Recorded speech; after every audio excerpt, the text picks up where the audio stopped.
Իմ հարցը մի քիչ աշխարհաքաղաքական է եւ կոնկրետ ցանկանում եմ ձեզ ուղղել, պարոն նախագահ։ Այս վերջերս Երևանում հավաքվել էին եվրոպացի առաջնորդները, այնտեղ եթե չեմ սխալվում կար նաեւ Կանադայի վարչապետը։ Ես սկզբում իհարկե կատակով մտածեցի, որ միգուցե Դոնալդ Թրամփը այդ քարտեզագրության մեջ Կանադան բերելա դեպի Եվրոպա, հետո հիշեցի, որ Կանադան ինքը սահմանադրական միապետություն է եւ Կանադայի թագավորն է հանդիսանում Կարլ III-ը, վաղ անցյալում արքայազն Չարլզը։ Եվ ըստ դրա արդեն իմ մոտ ասենց մի հատ սկսեց փազլ հավաքվել եւ ցավոք սրտի երևի իմ համար մնաց վերջին կտորը։ Փազլը հետեւյալն է, մի քիչ հետ են գնում եւ սկսում ենք Հայաստանի Հանրապետության 4-րդ նախագահ Արմեն Սարգսյանից, որպես բրիտանահեպատակ, հետո Լիդիան Արմենիա, հետո Գեորգի Կուտոյանի դեպքը, ով եթե չեմ սխալվում, ազգային անվտանգության ծառայության տնօրենի պաշտոնը թողնելուց հետո գտնվում էր Բրիտանիայում, հետո հետ եկավ եւ այդ դեպքը տեղի ունեցավ։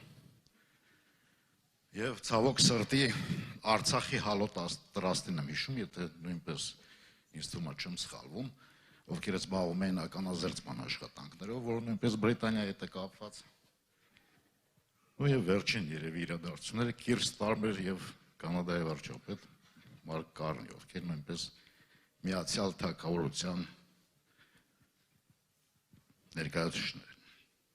Հիմա հարցս հետեւյալն է։ Ինձ թվում է դահլիճում գտնվողների համար գաղտնիք չի, որ մեծ Թուրանի հովանավորներից երևի գլխավոր հովանավորը Մեծ Բրիտանիան է։ Դուք ինչ կարծիք ունեք այդ մասին, խնդրեի պարզաբանում տալ։ Նայեք, հայտնի է, որ այս տարածաշրջանում առնվազն մի քանի 100 տարի Բրիտանիան մրցում է Ռուսաստանի դեմ։ Միշտ փորձել է Ռուսաստանին մղել այս տարածաշրջանից։ Եվ ոչ միայն այստեղից։ Պատմականորեն այդ մրցակցությունը շատ վաղուց է, այո, այստեղ։ Չմտնելով կոնսպիրոլոգիա այսպես տեսության մեջ, բայց սա փաստ է։ Եվ ես չեմ բացառում, որ այնինչ դուք ասում եք, այդ կապերը նաև այդ անունները, որ այդ կապը հավանական է, որ կա, բայց իհարկե ապացույցներ չունեմ։ Բայց մի քիչ կընդլայնեմ հարցը։ Նայեք, մենք ես անձամբ Եվրոպայի դեմ չեմ, սխալ ընկալում չլինի։ Իմ նախագահության ժամանակ մենք ջերմ հարաբերություններ ենք ունեցել Եվրոպայի հետ, հատկապես Ֆրանսիայի հետ, Գերմանիայի հետ, Իտալիայի հետ։ Կապերը լավ էր եւ մեր ապրանքաշրջանառությունը Եվրոպայի հետ այն ժամանակ քիչ էր զիջում մեր ապրանքաշրջանառության Ռուսաստանի հետ։ Շատ մոտ էր։ Հիմա Ռուսաստանին աճել է այս Եվրոպամետ իշխանությունը իբրև Եվրոպայի հետ առևտուրը շեշտակի նվազեցրել են, Ռուսաստանի հետ շեշտակի մեծացել է։ Բայց փաստը նա է, որ այսօր մեր տնտեսությունը շնչում է Ռուսաստանի հետ տնտեսական հարաբերությունների հաշվին։ Եվ քո արտաքին քաղաքականությունը պետք է սպասարկի քո շահերը։ Իսկ քո շահերը ենթադրում են, որ դու պետք է քո արտաքին քաղաքականությամբ բարենպաստ պայմաններ ստեղծես քո տնտեսական զարգացման համար։ Չէ, հիմնական կառավարության խնդիրը ո՞րն է։ Ժողովրդի բարեկեցությունը եւ անվտանգությունը։ Բարեկեցությունը կապված է այդ գործոնի հետ։ Հիմա այդ պատճառով ես չեմ հասկանում ինչ է անում այսօր Նիկոլ Փաշինյանը։ Ուր է տանում երկիրը։ Եվ ես ենթադրում եմ, որ այդ ազդեցությունը ինչ որ դուք ասում եք, չեմ բացառում, որ նաև այդ ազդեցության պատճառով ինքը ոչ թե սպասարկում է Հայաստանի Հանրապետության շահերը, սպասարկում է այլ երկրների շահերը։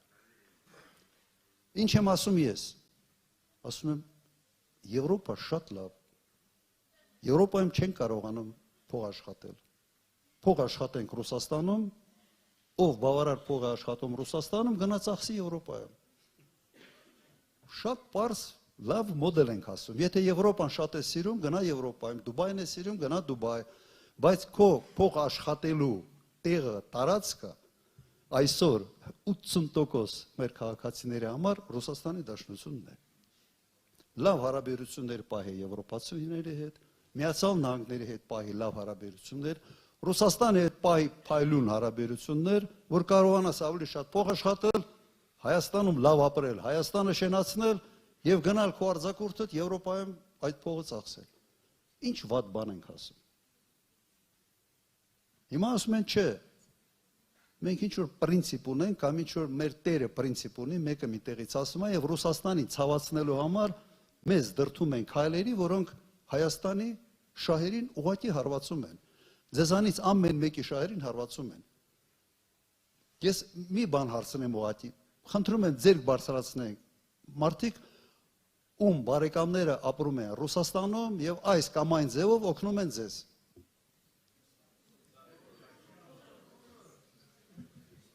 Նայեք, հիմա ձեզ բոլորին հարվածում են։ Հանուն ինչի։ Իմ մոտ հարց առաջանում հանուն ինչի։ Բայց հայտարարություններով նայեք, մի քանի օր ռուսների դեմ հայտարարություններ են անում, շատ անթույլատրելի հայտարարություններ, հետո 1-2 օր հերթով ասում են չէ, մենք Ռուսաստանի կողմ ենք, լավ ենք եւ այլ, ախբերությունը, ես լսում եմ Ռուսաստանի պաշտոնյաներին, իսկ կյանքում այդպիսի խոսույթ չեմ լսել։ Հայաստանի պատմության մեջ այսպիսի խոսույթ չի եղել, կոշտ, շատ կոշտ ձևակերպումներով, այն որ բանը բանից անցնում, դա է, ռուսական բան կա, չէ, որ ասում է, մի կետ կա, միջև դրան որ հասնում է,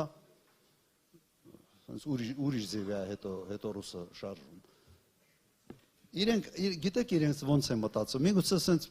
տարածվեցի մի քիչ, բայց իրենք մտածում են սենց, որ փոքր Զապարոժեցի վրա նստած կարաս տուրմս տաս, սենց խաղաս էլի, Մակրոնին դուր գաս, մյուսին դուր գաս, Տրամպին եւ այլ, չեն մտածում, որ Ռուսաստանը Զապարոժեց չի, մի հսկա գնաց կա, դանդաղ արագությունը հավաքում, բայց որ հավանքում է, տորմուզ էլ չկա, տորմուզը որ տա է, կիլոմետրերով պիտի կաղնի, այդ պարավոզի տակ ընգնելը պրոբլեմա ժողովուրդ ջան, չեն հասկանում, իրենք Զապարոժեցի ռուլի են, Զապարոժեց եմ ասում, որովհետև գոնե մի ուրիշ մեքենա լիներ, մի քիչ իրենց հասանելիքը դա է։ Քանի որ առիթ է անձեռնել, մի հարցել 97 թվականին, երբ դուք փոխարինում էիք Արմեն Սարգսյանին Հայաստանի Հանրապետության վարչապետի պաշտոնին, տեղյակ եք ինչ տարաձայնություններ անցել Արմեն Սարգսյանը Վազգեն Սարգսյանի հետ կամ ժամանակներ։ Նայեք, իհարկե տեղյակ եմ։ Չեմ ուզում հիմա այդ տարաձայնությունների մասին տարածվել, բայց հիմնական տարաձայնությունները ինչ որ ես գիտեի, ինքը գնացել է ոչ տարաձայնությունների պատճառով, իսկապես ինքը առողջության պատճառով է գնացել, դա ես հստակ գիտեմ, բայց տարաձայնություններ եղել են հետևյալ մոտավորապես բովանդակությամբ։ Պետք էր որոշումներ կայացնել, բոլոր որոշումների վերաբերյալ ինքը շատ էր ձգում, շատ դժվար էր որոշում կայացնում։ Հիմնական պատճառը սա էր։ Ես կարող եմ լավ մի դրվագ պատմել, ես Ղարաբաղի նախագահն էի, ինքը այստեղ վարչապետ էր։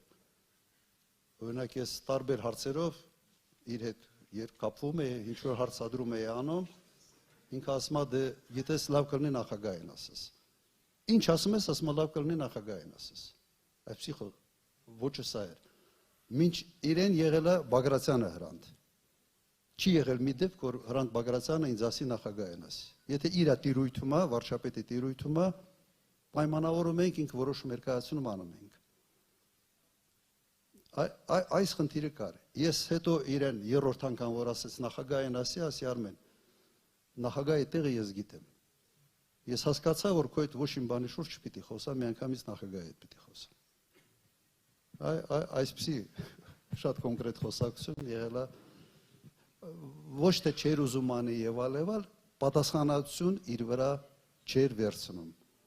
Եվ մենք հետո տեսանք, երբ արդեն նախագահ ինքը դարավ, մենք տեսանք եւս, որ պատասխանատվություն իր վրա չվերցրեց։